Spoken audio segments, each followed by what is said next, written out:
You're still watching TVC Breakfast. It's now time for us to find out what's happening in the world of social media and more. The only lady that will give us the accurate information is standing by, and she's been doing it from Monday. Today is Friday. Olamide, I need to give you your accolades for bringing the most trending stories to us. Thank you, Good morning, my dear. It's not easy. The amount of gist that I absorb on a daily basis. It can't be. Thank you, Ria. But I don't do it alone. I've got you guys, and I've got my team in the PCR right now watching me who make this also easy.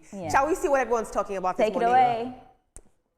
Good morning, Nigeria. Like I always say, TVC has a finger on the pulse and our eyes on the streets. And here on the Trending Now segment, my team and I do our best on a daily basis, like Ria said, Monday through even to Saturday, to bring you some of the trending stories that are shaping the world that you and I live in. We begin today, unfortunately, with some sad news, where heavyweight boxing star Anthony Joshua has now broken his silence a month after the tragic car crash in Nigeria that claimed the lives of two of his closest friends and team members, Lateef Lats Ayodele and Sheena Gami. In an emotional video shared online yesterday night, Anthony Joshua fought back tears as he spoke very candidly about the pain of losing the men he described as brothers, close companions who lived and worked with him for years. How's it going, everyone? I trust you're all well. I hope you're all well. So, I'm here in front of a camera. Unfortunately, I'm not speaking to all of you people live. If you know my character, I'll much prefer to do that, but there's what I want and then there's reality. So this is the best way I could reach out to all of you far and wide, worldwide, who are showing so much love, care, support through that tragic, traumatic time where we lost Lats and Sheena in Nigeria. One day my time will come. And I'm not scared either, at all. It's actually comforting knowing that I've got two brothers on the other side. You know, I've lost people before, but I don't think I've lost people like that, my left and my right, you know. Recall that the December 29th accident happened near Lagos when the SUV carrying Anthony Joshua and his very close friends collided with a stationary truck. Anthony Joshua survived with minor injuries, but Ayodele and Gami were killed. In the video later on in that video, Anthony Joshua thanked his fans worldwide for all the support they've shown him, and he vowed that he would honor his friends by supporting their families and fulfilling their shared goals. He said, "I know what my duty is. They were my brothers first and foremost." Well, his promoter, Eddie Hearn, says that Anthony Joshua is taking time to heal physically and emotionally. And while his future in the ring remains uncertain, his focus right now is recovery and remembrance. Let's have a look at social media. I'll take two tweets. Hepzibah Behula says, "Man, this hits hard. Losing Lateef and Sheena like that is brutal, especially so soon after the crash and with everything that came out about the driver and the road conditions. You're showing real heart by stepping up for their families and calling yourself their keeper for life. That kind of loyalty means a lot. At the same time, it's tough to ignore how preventable this felt. Speeding, bad overtaking, unlicensed driver on one of Nigeria's deadliest highways. Grief doesn't erase those facts. I hope that the legal process brings some clarity and justice. And more importantly, I hope you find real peace amidst all this pain. Stay strong, champ, and rest in peace to the dead." And Storyline Boy says, "We die with some memories that can't be explained. We live with many feelings that can't be expressed. In all, tough times don't last. Tough people do. Stay strong, AJ."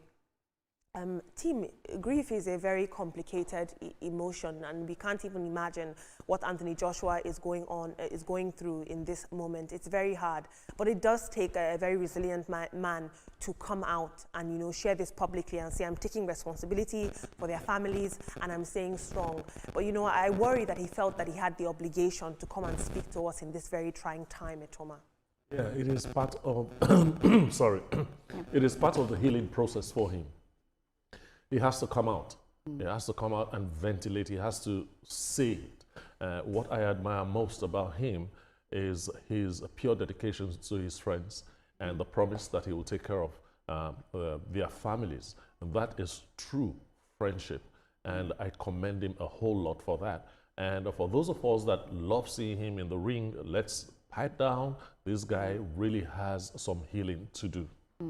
What Anthony went through is something I do not wish on anybody. It's a sad one, not knowing that your friends just passed away, but they passed away with you in the same car is very, very traumatizing. You know, whenever I see videos and pictures of him, I just quickly say a prayer because I can understand what he's going through mentally. You know, physically he may look all right, which he doesn't really look all right, but I can imagine what he's thinking about, the flashbacks in his brain. It's not a, you know, something you even wish on your enemy. So I want him to take all the time and recover. It's beautiful that he's saying that he's going to take care of the family. I already knew he was going to do that. You know, we know that he's a philanthropist in different ways. So what about his own friends, family? He definitely was going to do that. But we shouldn't expect him on the ring anytime soon. Anthony needs to heal. You know, he needs to take time out and just heal properly. It can be very painful each time, maybe having nightmares or maybe flashing back to what happened, you know, back in the day where he lost his friend, the incidents where he lost his friend, you know, the impact, the conversation they were having, the plans, the dreams, and everything they had. It just came to have fun, but then it happened. And I think it's bold of Anthony Joshua to say that one day he's going to go to, and one day we all going to go to. So it means that we have to prepare whatever it is that we're doing in this life. We should know that one day we'll take our exit. But in the meantime, we say we offer our condolences to you, Anthony Joshua, and we wish you Godspeed. Absolutely. Heavy is the head that wears the crown. Stay strong, champ. We love you. We're rooting for you. Thank you so much for your input, team. Moving on in the world of social media, a video that's making the rounds online is drawing fresh attention to the burial of late gospel singer Bumi Akinonu, widely known as Omije Ojumi. Ibrahim will kill me for that pronunciation. After a tense family moment played out in public, well, in the clip that's gone viral, her son is seen trying to stop his father, seemingly, from entering the burial venue, accusing him of abandoning their family during the singer's most difficult times while she was still alive. I love you. I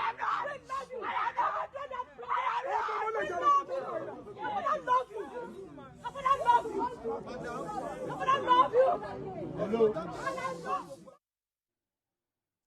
Well, the exchange that you just watched has struck a chord with many people online, not just because of the confrontation, but because it does expose a long-standing family pain at a moment that is meant for closure for the late singer. As reactions continue to pour in, the family has also recently pushed back against reports that are claiming that they are seeking financial support for the burial. They call these claims false, and they insist that there is no internal familial conflict. They say that they remain united and calm, and that many people are crying more than the bereaved. Let's have a look at social media. The Odd Thinker says, children sometimes take sides with their mothers based on stories being thrown without verification of what transpired between them. Many men are tactically prevented from seeing their children by the mothers who would have manipulated stories to create unwanted enmities against the fathers. This is all shades of wrong to deny your own father under any circumstances. I hope the family have peace in the end. Special Hands says, a lot of men left to stay alive. It's unfortunate that most kids don't get to hear the side of their father. They just believe what their mother said to them. Your mom might be a good mother to you, but was she a good wife to your father? And finally, Adetomiwa chips in. He says, for people who probably did not understand who Auntie Bumi was and think this is a case of a child being disrespectful because the mother poisoned their mind, read up on her. She was sick for many years. Where was the husband? She was being carried from one hospital and church to another. Where was he? Team, they say that there are two sides to every story. Yeah. His side, her side, and the truth, Etoma. Oh, yes. It's so painful, especially for the young man.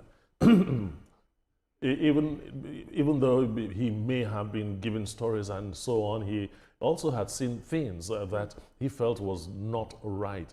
It is not easy for you to confront your father the way the young man did. Whatever the story is, there's a healing that needs to be done there. And for the singer, may her soul rest in perfect peace. For Auntie Bumi, may her soul rest in peace. She suffered a whole lot before she passed away, and it just really hurts me. This story always breaks me because she was sick, you know, for a very, very long time. You know, the way the son reacted, well, I do not know why he reacted like that, but there's no smoke without fire. There's a reason why he reacted like that, but it just hurts me that this is happening at a funeral where, you know, she's supposed to rest in peace. I didn't like the fact that the chaos was happening there. But whatever it is, may she rest in peace. And also, if you're not there in my life when I'm present, I don't think I need the person there when I'm dead. Well, regardless, I feel that no matter what goes on between couple, the kids should not be involved, no matter what. They shouldn't inherit the anger, the bitterness, or whatever ill feelings that both spouses actually have or had, maybe during their lifetime. It shouldn't be transferred to the children. So, meaning this is a lesson for a whole lot of us, that whatever happens between yourself and your wife should just stay there between you. If you can't resolve it, your children should not inherit it. And we still offer our condolences to the bereaved. Absolutely, Tim. I miss the days when intimate family moments went fanfare. But thank you so much for your input. Moving on to very serious news, where suspected one-chance operators were apprehended yesterday afternoon around the Berger Bridge area in Wuse 2, Abuja, after residents raised alarm. A video from the scene has since gone viral online, showing members of the public physically confronting the suspect. And this incident has, of course, renewed conversations about commuter safety in the Federal Capital Territory, especially amidst growing concerns over criminals who are now posing as commercial drivers and rob passengers under disguise.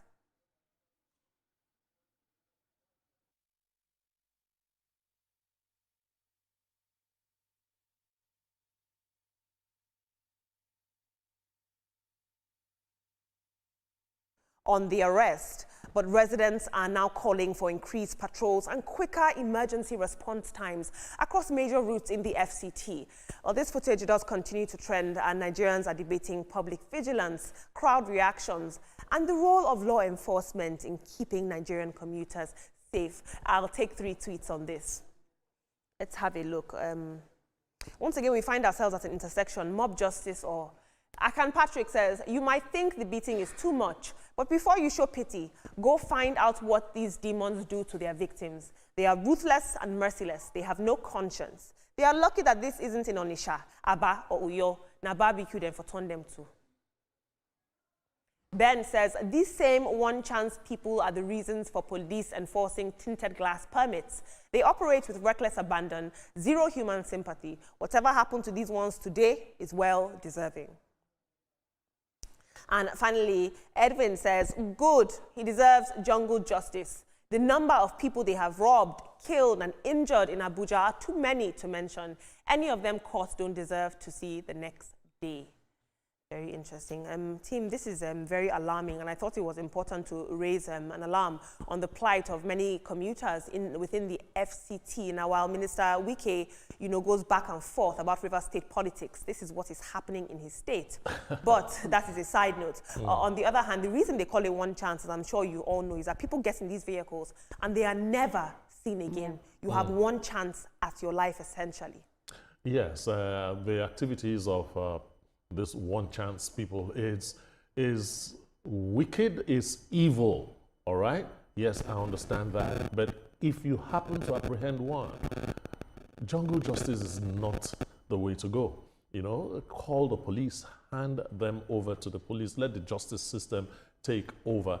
I know when you it's difficult for you to catch one, and when you do, you want to, you want to vent your frustration and so on. But mob action is not the right thing to do.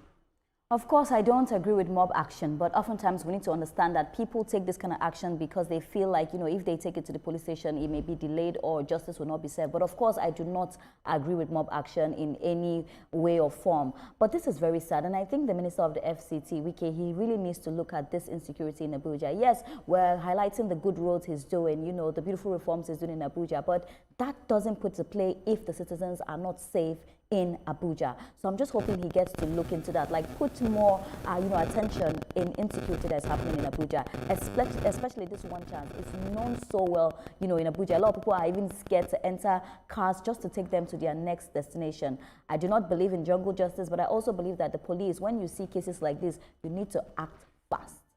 Yes, those guys that are involved in this, devilish act, they deserve to be beaten. They deserve to be, treated, like animals. But regardless, it is not in our own place as citizens to take the laws into our hands. And this is where we need to work on trust between Nigerians and the security agencies, the security operatives in the country. But sometimes some people are nabbed or arrested for wrong reasons, or maybe falsely accused. And we've seen that happen several times. So someone would have been burnt, burnt to death. Look at one of the tweets saying, if it happened in certain, it's not something to be proud of. It's not. So we need to learn how to behave within the limits of the Constitution, so that at the end of the day, we do not also, get ourselves into problems. Sure. Yes, indeed. What we're seeing here is that when the state fails, citizens are forced to silo justice for themselves. Yeah. Thank you so much for your input, team. Still on very important news concerning children and our young people, an illegal baby factory has been uncovered in Ikere local government area of Ekiti State, following a tip-off that was received by the Ekiti State Police Command. Briefing journalists in Ado Ekiti, the Commissioner of Police, Joe Eribo, said that officers have arrested a 43-year-old woman, Onyechi Oluwadare, alongside 4 others at a location behind a popular hotel along the Ishe Ekiti Road. And among those arrested were young women, including one who was heavily pregnant. Well, during a search of the premises, police rescued 6 children aged between 2 and 9, who are suspected to be victims of exploitation, and they also recovered several baby delivery materials, drugs, and other items linked to this heinous operation. The prime suspect has since denied running a baby factory, claiming that her building was only used for prayers by people that are seeking divine intervention. Have a look. It's lie. So the people that stay with me is my workers, and we are agreeing on payment. They said that I should increase the payment. I said, you are living with me, you should wait. If I would do increasement, it's not now. So that's what brings quarrel between me and them. They said, I want to go. I said, okay, if you want to go, you pay me the money you collect in advance. So that was nothing like factory talk less of a baby home. As investigations continue in this case, the discovery has, of course, drawn attention to a lot of these hidden underground networks that are exploiting vulnerable women and children, and the question of how many such operations remain undetected. Let's have a look at what you had to say about this. The Hope says, stories like this hit like a warning siren. Desperation, greed, and exploitation all under one roof. Human life reduced to a commodity is the kind of crime that shakes the soul, because it exposes both moral decay and systemic failure. These are not isolated incidents. They are symptoms of poverty, lack of education, and weak enforcement converging to create spaces where innocence is sold and dignity is stolen. Sultan says, disturbing and heartbreaking, this isn't just a crime, it's a failure of humanity. Those responsible must face the full weight of the law, and systems must be strengthened to protect the most vulnerable. And now, team, I truly believe that this is worrisome, because we spoke on the newspaper review about a child trafficking ring that was also discovered in Ogun State. It seems that the most vulnerable in our society, who are most deserving of our protection, children, are being exploited. You know, within that woman's household or her premises, we were found baby delivery materials, you know, a pregnant woman. She has no basis for this. So people are actually buying babies from her. I want to take a step away from the perpetrator of this crime and look towards the systems and the people, because where there is a demand, there will be a supply. Who is buying these babies? Who are the people in between these transactions that should also be held accountable? You took the words off my mouth. When there's a demand, there definitely will be supply. And if you're thinking of how many of such organizations litter everywhere in the country, is not just in the Southwest. I tell you, it's everywhere in the country, from north to south, east and west. We have things like this going on. We have NAPTIP. NAPTIP should rise to the occasion. And I love what the police is doing also. This particular one, they should investigate it thoroughly and ensure that the many stories this lady is saying is the truth or it's a lie. The law has to take its course on this, because children are involved. The law has to definitely take its course. Olamide, I'm so broken. These are children. My worry is not even the people selling the children. Who are they selling the children to, and what are the people doing with the children? That is now even what I'm worried about. You know, these are innocent children that are just being brought into the world. I feel like it starts with us as well. I feel like we have lost our humanity because I don't understand how you can see this as a business. Somebody has given birth, you're selling the person's child. Do you understand the connection between a mother and a child? You know, so sometimes I feel like it starts with us. Before we even want to start speaking about policies, the government, this, that, we ourselves, what length are we going through just to make sure we make money? It's quite saddening. And I really pray that, you know, the police will investigate this story to the end of it.